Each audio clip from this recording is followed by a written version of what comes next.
নামাজটা পড়ে নাও তারপর ঘুমাও। আব্বু নামাজ পড়বো না, যদি ঘুমাই দিতে কেন? আব্বু নামাজ পড়বো না, আব্বু নামাজ পড়বো না, আব্বু নামাজ পড়বো না, কি হয়েছে মা? নামাজ পড়বো না। নামাজ কি পড়তে হবে?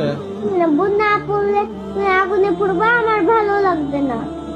হুম? আমি আমি আমি চাই না আমার আব্বু আগুনে পড়ুক, আমি চাই আমার আব্বু সবসময় বেঁচে থাকুক। আমি মৃত্যুর পরে মৃত্যুর পরে কান্না করবো পেতো না, আমি একটু ঘুমাই পরে নামাজ পড়বো। না আব্বু, আল্লাহ গুনাহ দিবে। আল্লাহ গুনাহ দিবে। নামাজটা পড়ে নাও তারপর ঘুমাও। নামাজ তো মসজিদে পড়তে হবে তাই না? এখানেই করে নাও। ইচ্ছা আছে না পড়ে একটু ঘুমাই। আব্বু তাড়াতাড়ি পড়ো না নামাজ। নামাজ কি পড়তে হবে?